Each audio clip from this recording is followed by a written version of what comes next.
Welcome to the Leadership Conversations podcast. I'm your host, Jonno White. I'm the founder and principal consultant of Clarity. We are an Australian-based consultancy that works with leaders around the world, and our passion is to invest in people to become everything they're meant to be in order to fill the world with healthy organizations that people love to work for and customers line up to buy from. The goal of this podcast is to invest in you and your leadership. If you're just joining us for the first time, then feel free to check out consultclarity.org.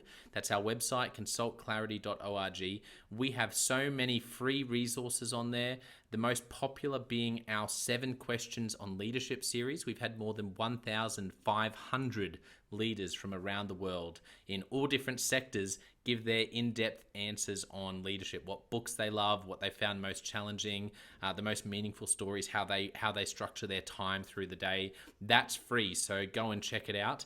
And we'd love to interview you about your leadership. I believe you have advice from your experience, your context, and your life so far that is important and can help other leaders. It's also a great way to give back. It's free to get involved, and you can do so by going to consultclarity.org/7-questions-interest, or just Google consultclarity.org 7 questions interest and fill out the form that pops up. We have a free resource for you on our website. It's called Leadership Survival Guide. It's a 57-page ebook. It has interviews with 10 world-class leaders, and you can go to consultclarity.org. It's right at the top, and get that today. We also have a daily email that we send out to over 15,000 leaders, and that email contains the highlights, our best content from our podcasts, our blog, my book, the books that we're loving that are out there about leadership. It's also the best way to get access to our masterclasses and workshops before anyone else. And there's also exclusive and limited special options just for subscribers. And you can subscribe by going to consultclarity.org/subscribe. Now, my gift to you is to work incredibly hard to provide the best leadership content I can to invest in you and your leadership. So if you're finding our content helpful, if you find this podcast helpful, then your gift to me could be this. If you do find it helpful, then write a review or rate our content and make sure you subscribe or follow. I can't emphasize enough how helpful that is. It really does help us to get the word out there so we can invest in more leaders to become everything they're meant to be. It also means a lot to me personally when people like you and people in our community share our content on social media. So if you do that, then please do look for me, Jonno White, to tag me, and look to tag Clarity on whatever platform you're on. And our team, including me, I'm always looking to see when people have mentioned us so that I can engage with you.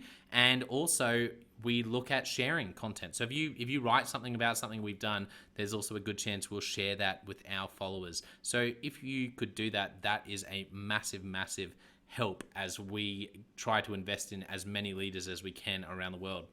Last of all, you can check out my book about how to deal with difficult people even if you hate conflict. It's called Step Up or Step Out. It's available on Amazon. You can just look up Step Up or Step Out Jonno White, or you can go to store.consultclarity.org/book and check it out there. I have coached leader after leader after leader, and in more than 50% of the sessions, this topic comes up. How do I deal with this person? I'm finding it really difficult, and I just want to find a way that doesn't blow up, to do just to have a difficult conversation, to lead them better. How do I do that? There's a 3-step process that I outline in this book that I believe can help you. Okay, let's get into today's episode of the Leadership Conversations podcast. Enjoy.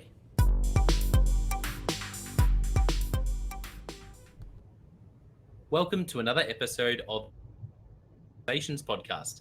Today's guest is Paul. Paul is the principal at BUNDABERG Christian College in Australia. Hey, Jonno. Thanks for having me. Yeah, my pleasure. It's been, we obviously know each other outside of this, and I've had the work with you and your team, which has been a real joy. And this is something I've really been looking forward to, because I feel like sometimes with the podcast, some of your story, but it really does allow me to, without being weird, to sort of delve into the background of people that I know, as those that I've had on here who I've never met before. So to delve into the world of Paul. But before we do, we have listeners who are, we have a lot, but a lot in Australia and also those. So tell us about Bundaberg Christian College and the role of principal.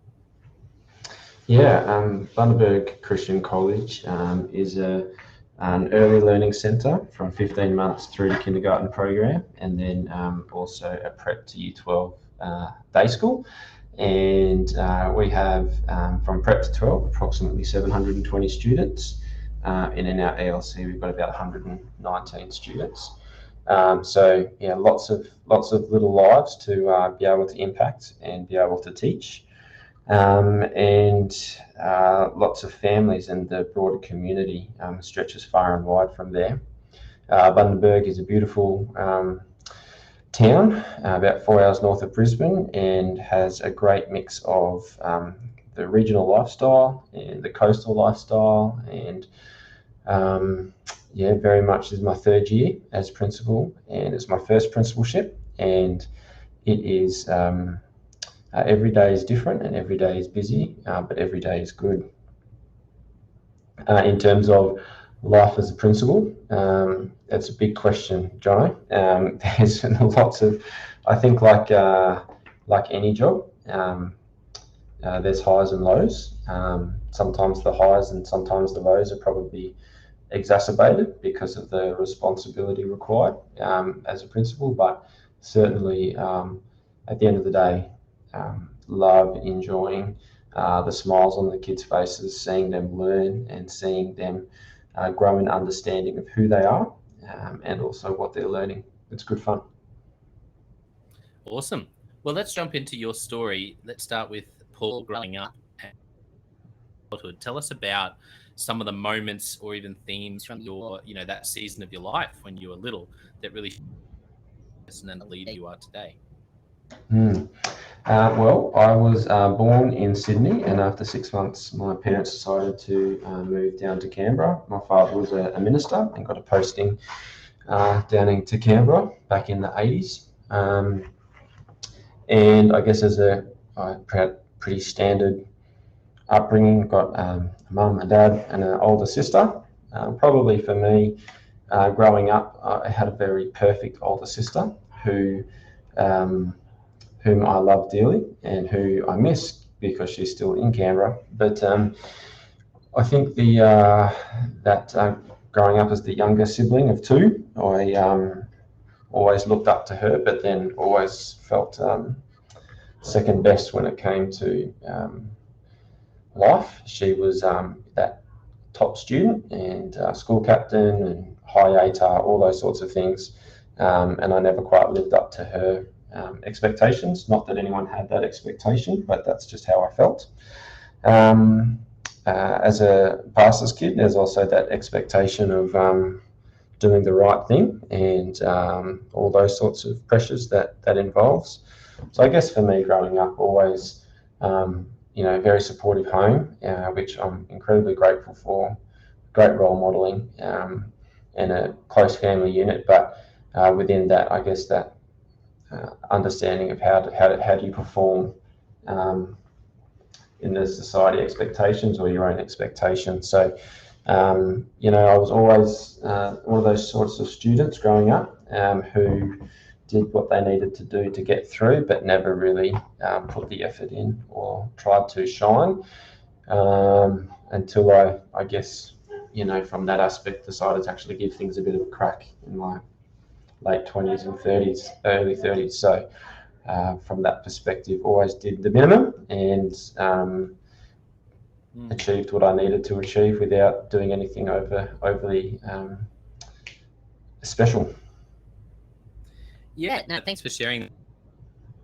I always find it so interesting hearing people's stories, and there's always the seeds of, I guess, there in childhood that we never realized at the time.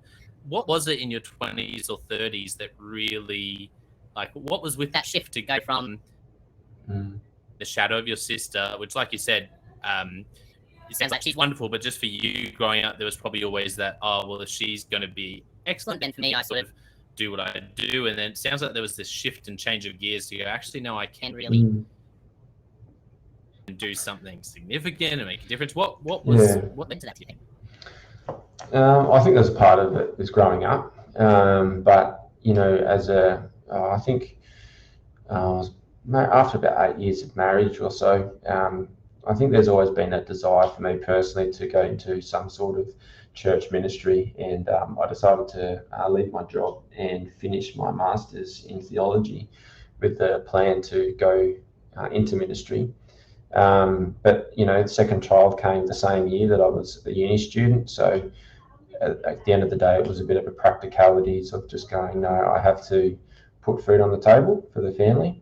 And I think at that moment, I kind of just went, well, I've got my plans, but God has different plans. And so I think I just started. I've never been one to just sort of sit and do nothing. And so went back into teaching and just applied for a teaching role, and got offered a head of faculty position, and kind of, I guess, the journey from there. I've just sort of thrown my hat in the ring and sort of see what door opens up. So I guess now, I've come to realise that whole ministry aspect, that's just day to day, regardless of what your job is. You still got that opportunity to be in mission, and from a perspective of that moment, I think it was just that moment when you've got, had 2 young kids and had to put food on the table. You've got to do what you've got to do, but at the same time, I could use the degree that I've got, or I could work a minimum wage. So I'm very grateful that I have my degree and went into teaching, and the doors just opened up from there, which is pretty exciting. So applying for a teaching job, get given a head of faculty position within 6 months, head of school. And then a few years down the track, just thought, why not go for something different? And here I am as a principal today. Yeah, incredible. It's I love hearing that story.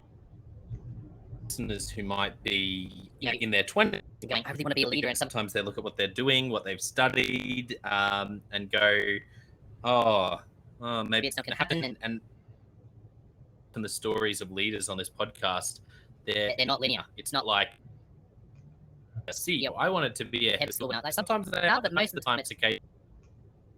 I needed to put food on the table. I had this degree, so I jumped in. And boom! Suddenly doors open, and here you are leading a school.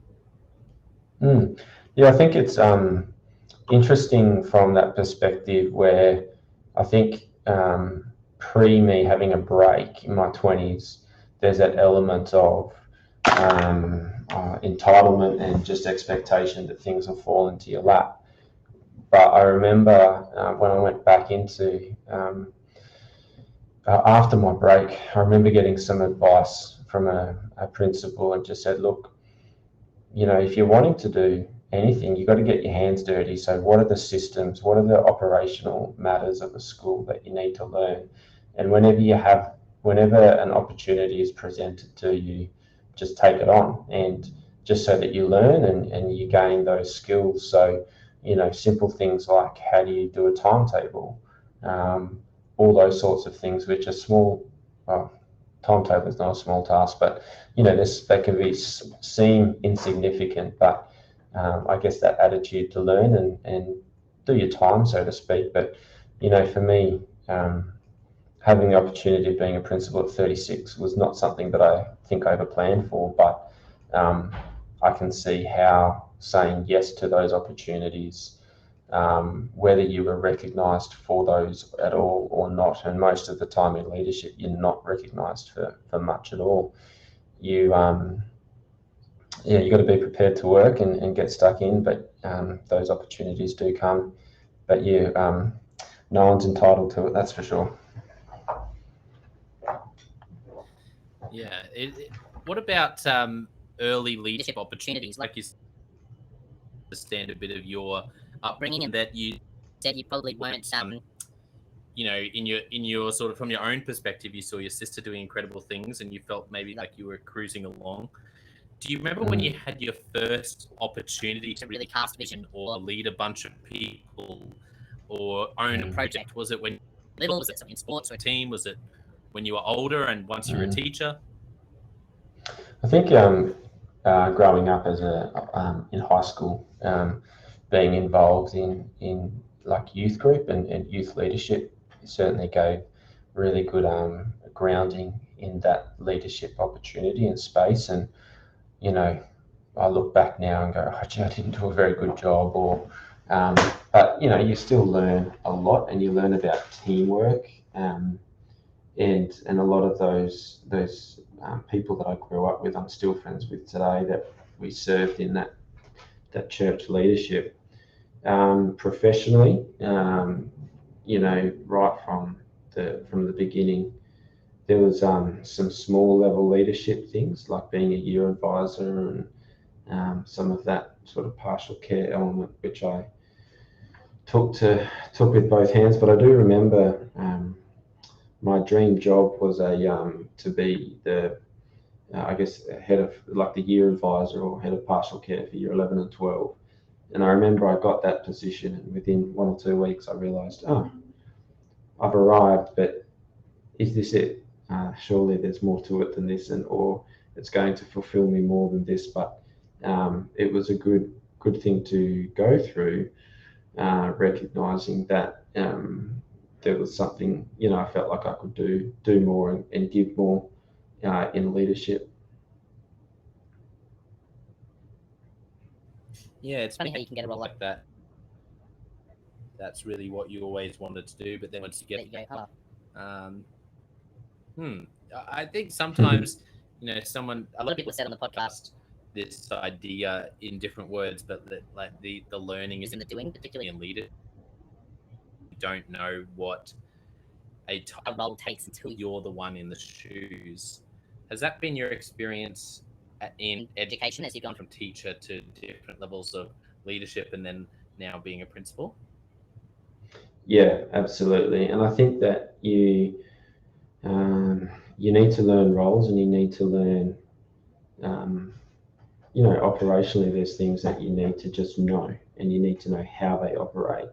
But now as a principal, I don't necessarily need to know the nitty-gritty detail of a timetable in the same way that the person who does the timetable operates. But I do need to know the system.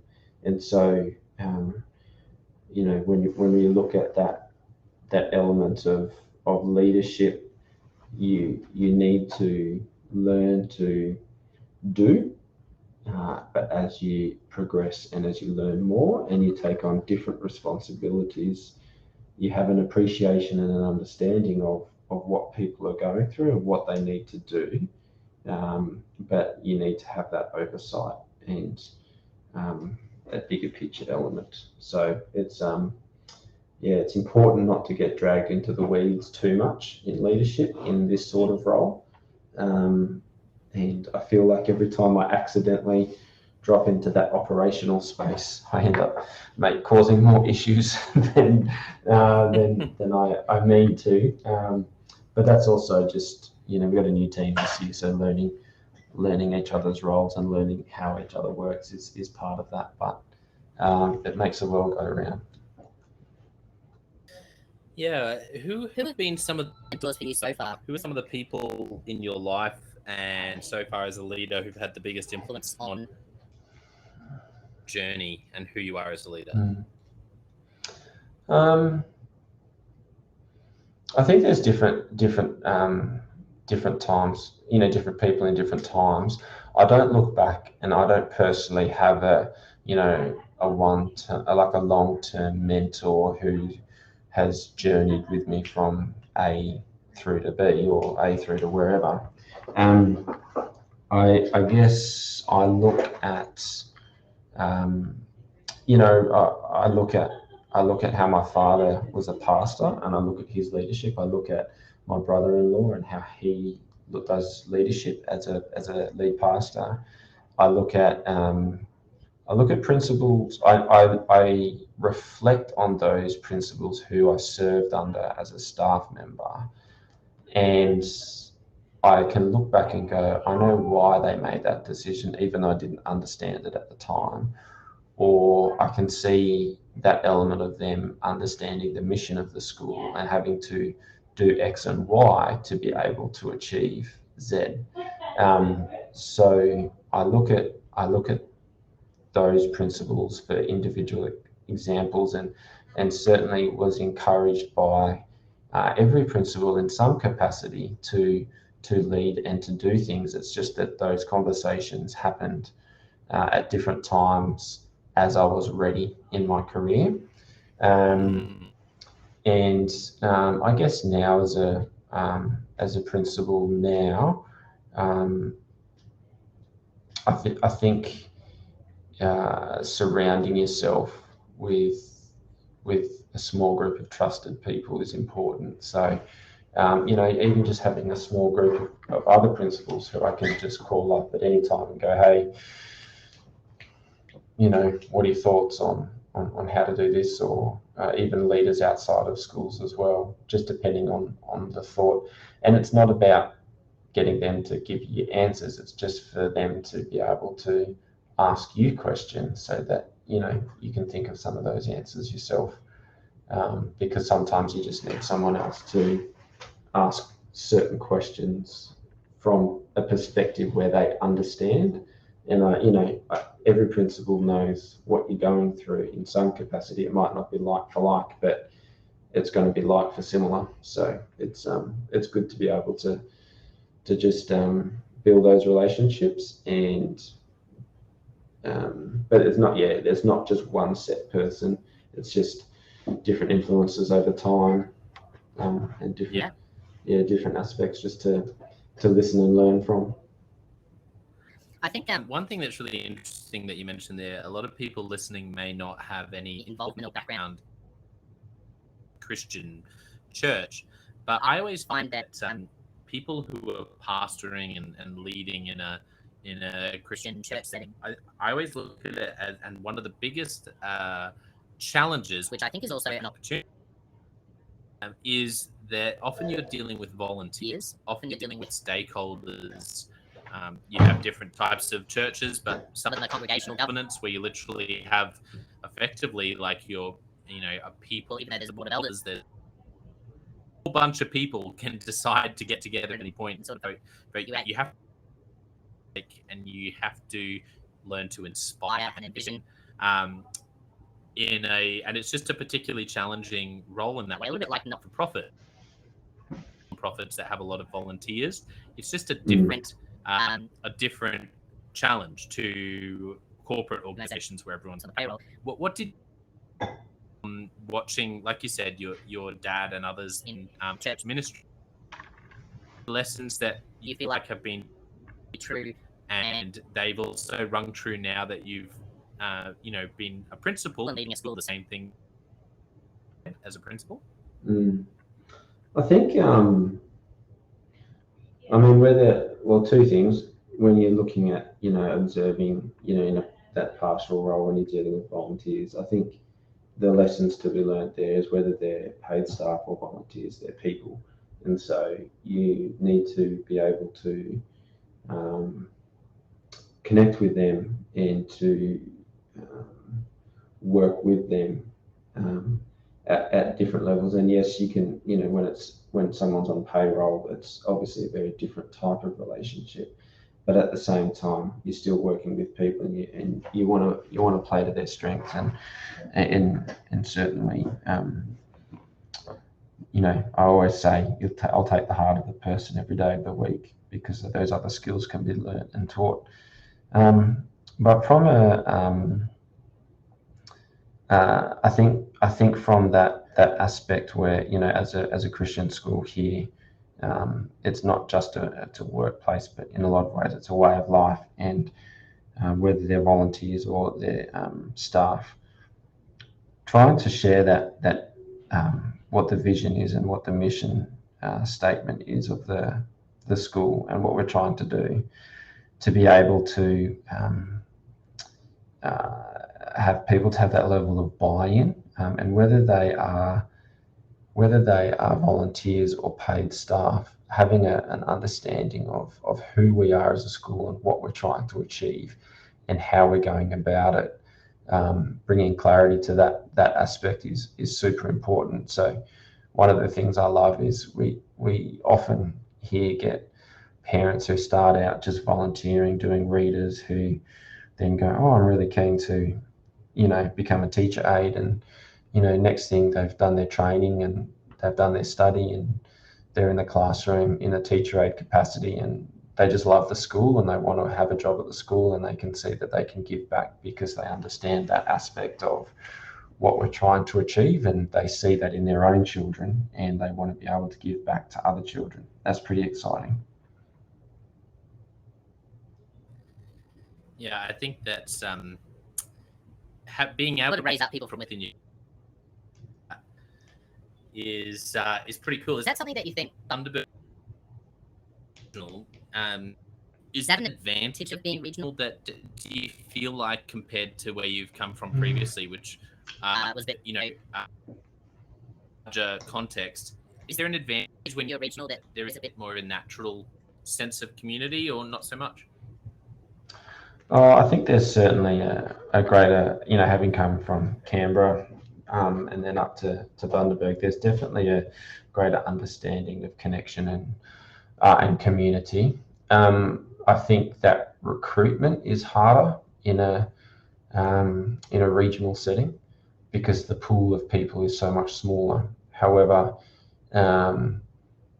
where, for lack of a better expression, where you can grow your own, it's pretty cool. So even seeing the number of ex-students that we have now on staff as teachers, that's very exciting. I think we've got 6 or 7 ex-students who are now teachers, and some of those are getting into leadership opportunities. That's great because they came as students, so they understand that aspect of what it means, what the college means from that end side of things, and now they come back in from a different perspective as an employee. They have a really good understanding of who the college is and what they're trying to achieve. So catching that DNA, that works well, but I know that there's a lot of other regional schools that really struggle with recruitment. So yeah, that importance of growing your own is, look, if we didn't grow our own, we would be in a world of trouble from a recruitment perspective. So yes, it is important to do that within. Yeah, well said. Okay, well, let's jump into Leadership Express. I've got a few questions. Keen? Ready to go. Okay, first one. What is a book that you did to other people or recommended to other people? 2 books. One called Ethics Trumps Power by Stephen Scott, and the other one is Mission Drift by Peter Greer and Chris Horst. Brilliant. What's a recent leadership lesson you've learned for the first time or been reminded? Think before I do.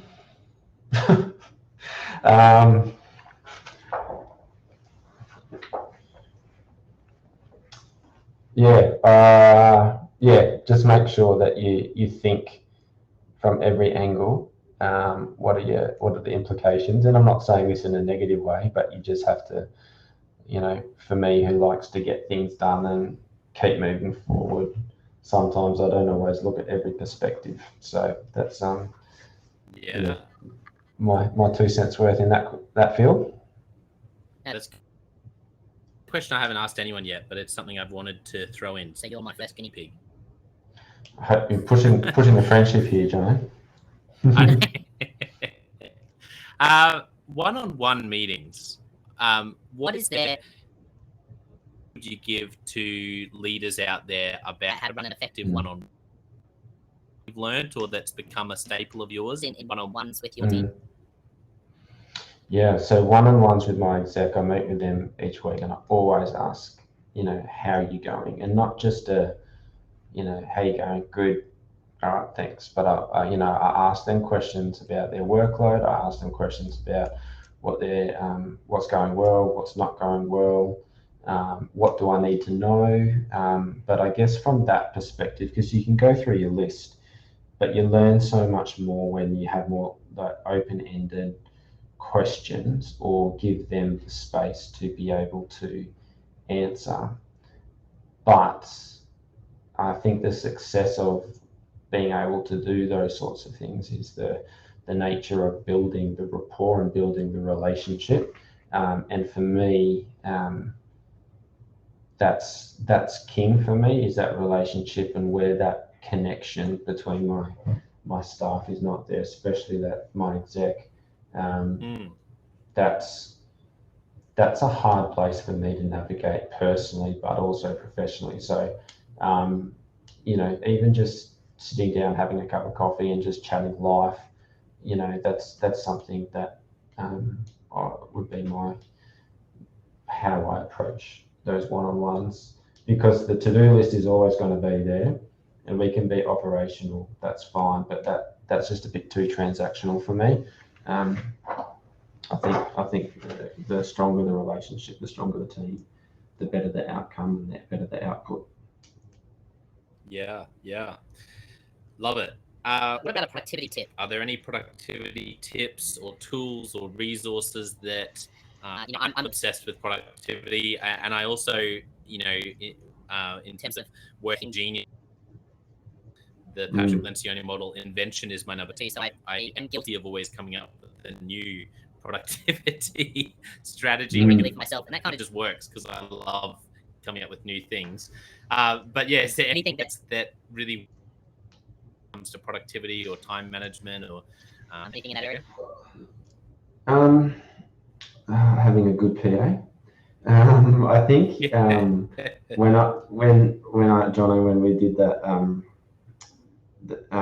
like the type of work that I am, that was really good. Like what's my output? That was really good for me to see. I think it was galvanizing, and what's the other middle one?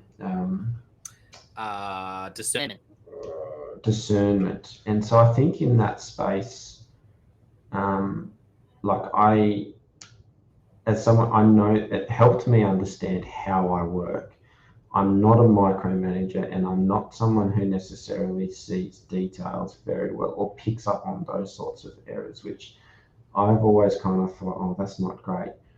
But when I look at my team and I look at their strengths and their roles within the organization, those my weaker areas they're strong in. So when it comes to output, that's really good, because I've got a couple of on my team who love finished product, who love inventing, but don't necessarily know if it's a good idea or not. And so we've worked out that they can come to me with an idea, and then I can go, yes, no, it doesn't quite fit. And if it does fit, I know that the end product is going to be there. So that's been really good. And I guess from a personal perspective, just that relationship that I have with my personal assistant is really important, from just keeping the wheels ticking over and keeping me moving forward. It's good. Yeah, I that you mentioned that, actually. I know that you said it sort of half like, oh, I don't know if this is, sort of almost a bit like it's a bit of a cop-out. But I think it's 100% a brilliant recommendation.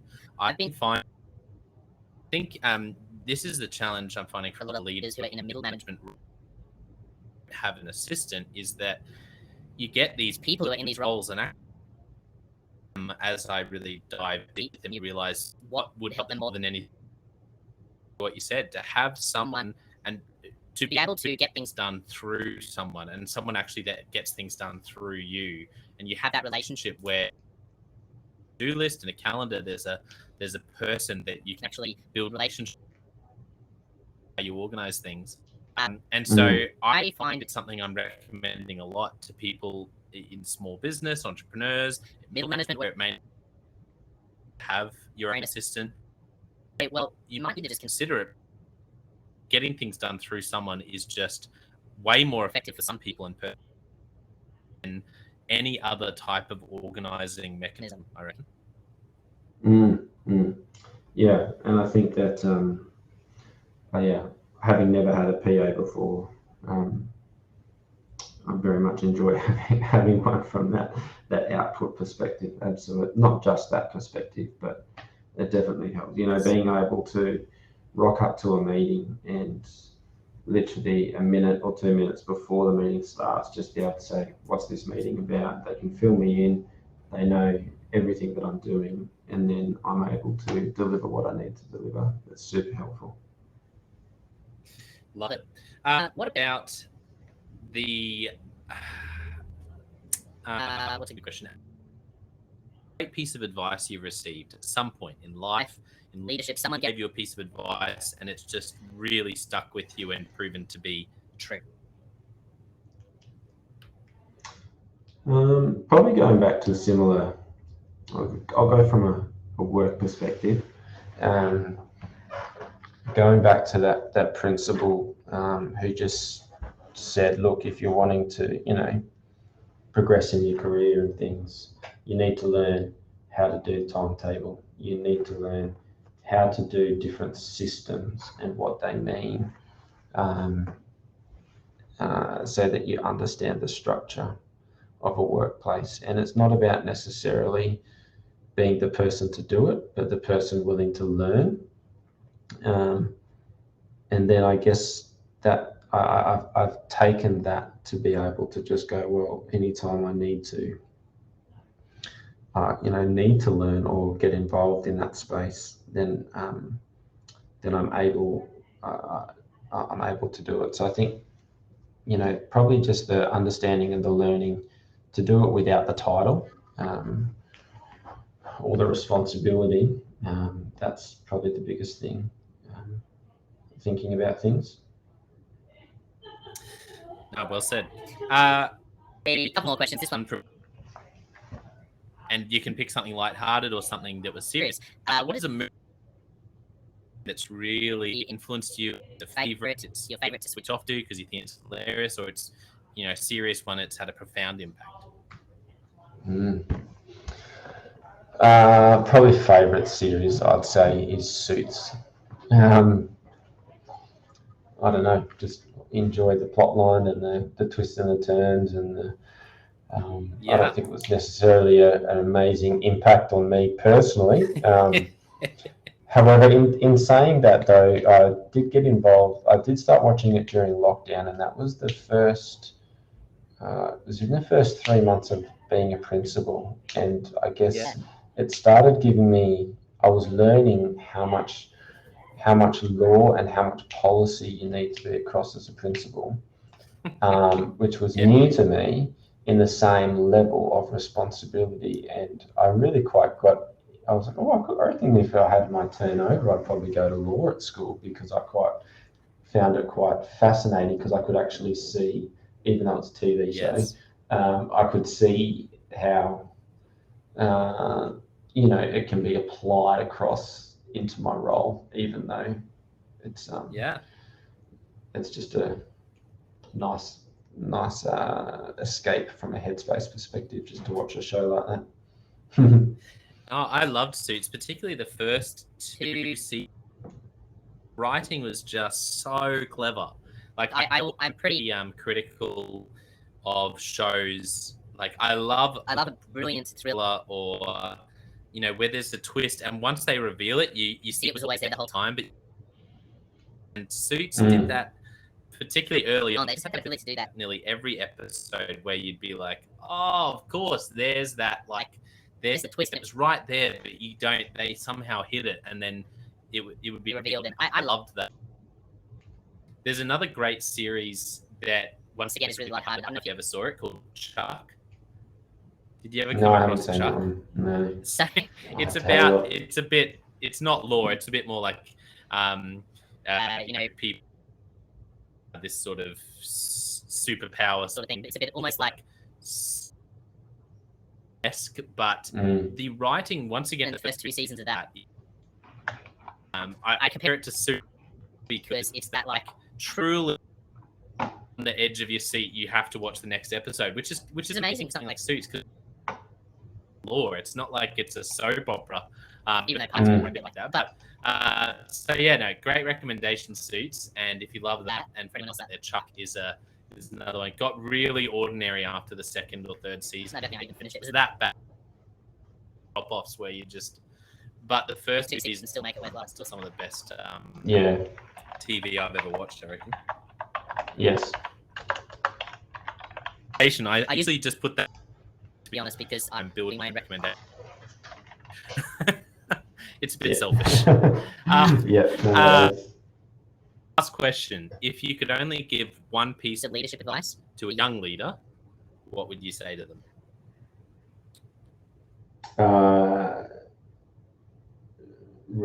Regardless of whether you think you can do it or whether or not you feel like you have the time to do it, take every opportunity that's presented to you, because it will be okay, and the best way to learn is by doing. Yeah, I love it. Yeah, and that's, it's, I mean, I love always it's true, but that has been a definite theme. 50 episodes now with different leaders. That has been one of the top 5. Hey, if you're a young, don't overthink it. Almost like don't just get out there and do it, and in the doing of it, you'll learn much. You'll make mistakes, but if you keep your heart right, if you have good people around you, and if you and you're determined, that's where the journey is, rather than this idea of like trying to take perfect, meticulous steps. It's not that. It's actually about just dive in, give it a go, take a role that might scare you, and face your fears, deal with that. That'd be one of the top 5 lessons that I've learned from this podcast, I reckon. Yeah, I find it that's interesting in and of itself, but I think that in our world there's a perception that, and especially as you have kids, like obviously life changes, and you'd know that firsthand after the past few weeks. But I think that there's an element where people feel like I don't have enough time. And I would say that that's an accurate statement, but you make time for the important things. And also, it's the number one thing that you ask any person in any job, what would you like more of? And they will always say time.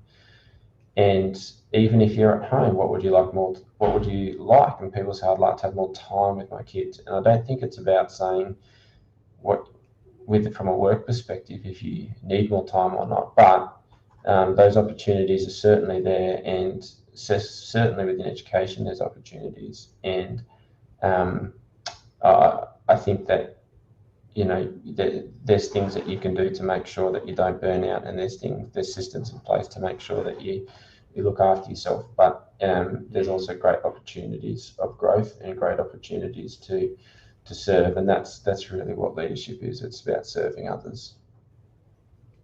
It's amazing how many young staff who won't put their hand up for a job because they don't feel like they've got enough time to give the job. And I'd love to somehow flip that that thought, but I think that there's probably an element of insecurity of whether they can do the job or not as well that's thrown into there. So yeah, it's a fine line to balance. Absolutely.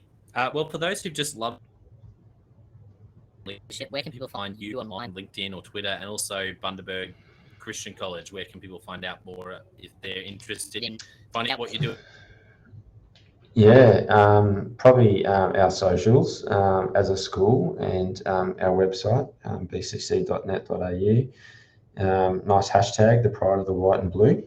I think for me personally, I had these grand plans of, being on Instagram, and I am on Instagram, but I've actually really dropped off a lot of socials because I get bogged down in the detail a little bit, or ride the emotions of social media a little bit. So I'm trying to allow those in my team whose role that is, they can ride the emotions for me. But don't read too much in between the lines of that. I think it's more just a headspace thing. So sorry, Jonno, it's not a No, not a that's big right. one, but it's more just around trying to set a boundary for myself, Yeah. and it's working well for me so far. Even though there's times where I feel like I'm out of the loop with what's going on, that's okay. Yeah, absolutely. Well, I want to thank our listeners for tuning in. And what a great episode getting to know a bit more of Paul's story. And I feel like it's going to be a lot of you who might be umming and ahhing. Either you might identify with that idea of not necessarily pushing yourself, and watching others around you do that, and then going, well, maybe that means I'm limited in what I can do. And I love Paul's story because like, no, you're not. You can actually that is give your all and work out how you're wired and serve people, and you can do incredible things. And yeah, just so many things that. Well, don't forget, I also have leadership podcast and the question of the day podcast, 2 other places in your leadership. But I want to finish today by saying a massive thank you, Paul, for being so generous, for bringing some great wisdom around stepping out and diving in to leadership. And also, as always, when we do it, it's been just wonderful to hang out and spend time with you. Thank you. No worries, Jonno. Thanks for inviting me on. I really hope the listeners enjoyed that, and just get them thinking a little bit about their own story. But yeah, Jonno, you're a great guy, and I appreciate all that you've done for me. And thanks for the opportunity today to speak to your listeners.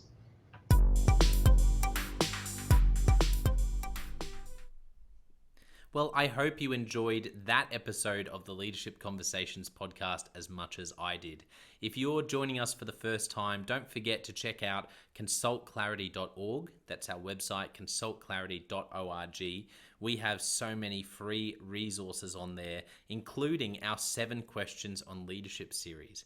We've had more than 1,500 leaders from all over the world in all different roles, in different industries, answer these 7 questions on leadership, and leaders give these in-depth answers around how they spend their time, a book that's been significant for them. It's just a gold mine. It's completely free to access, so go to consultclarity.org and look for that.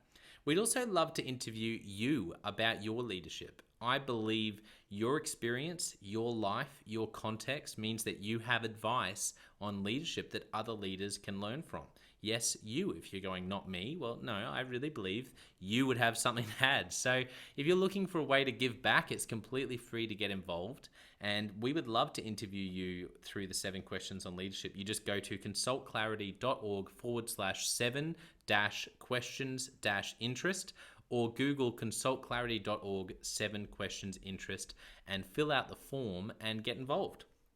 We have a free resource on our website called the Leadership Survival Guide. It's a 57-page ebook, 10 world-class leaders giving their thoughts on leadership, and that's completely free. It's available on our homepage, consultclarity.org, right at the top, so make sure you go and get that and download it today. And we have a free daily email that you can subscribe to. We send this out to over 15,000 leaders from around the world. And it contains the highlights of content from our podcasts, our blogs, our books we're reading. It's got the best content, and it gives you exclusive, limited, early access to our masterclasses, workshops, new products, special offers. It's all for our subscribers. You can go to consultclarity.org/subscribe and join 15,000 other leaders. And my gift to you is to work really hard, particularly through the Leadership Conversations podcast. I have been blown away by the quality of the leaders, and I'm learning as much as anyone in doing these interviews. So I'm having a great time. And my gift to you is to keep lining up the best leaders I can to invest in your leadership. Your gift to me, if you're finding this helpful, there is something that you could do that would help us out massively. And that is to write a review and to leave a rating for our podcast or wherever you're watching or listening to this. I can't tell you how much that helps us out. Also, subscribe or follow. It really does make a difference in helping us to help more leaders become everything they're meant to be. Another thing that means a lot to me personally is when I see our community share our content. So if you do share this or any other piece of content on social media, then thank you, and please do that. And look for me, Jonno White, or Clarity, and tag us in your post. Our team is always looking for posts to engage with from our community, and there's also a chance that we'll share your content to go beyond and share it with our followers. Last of all, you can check out my book. It's called Step Up or Step Out: How to Deal with Difficult People Even If You Hate Conflict. I wrote this book because 50% of the coaching sessions I have with leaders, this topic comes up again and again and again. And it's this idea of, how do I have this difficult conversation? How do I lead this person better when I'm finding them difficult? Or in some cases, you look and you say, I think I might be leading a difficult person. They're just quite difficult to lead, or I'm finding them quite difficult to lead. So there's a 3-step process that I unpack in Step Up or Step Out. And the amazing thing, and I've literally done this myself, and I've heard it anecdotally from other leaders as I've coached them, is that if you follow this process, you will see that person step up and change their behavior or make a decision, which is to step out some of the time. 95% of the time, people will step up or step out in just 4 weeks. And I stand by that. It's you have to read the book to understand, but I really do believe in it, and I've experienced it firsthand. It works. So you can go to Amazon, look up Step Up or Step Out Jonno White, or store.consultclarity.org/book. Well, thank you so much for listening. We're going to be back with a new episode next time of the Leadership Conversations podcast. And I hope today has helped you to take another step towards becoming the leader you're meant to be. See you next time.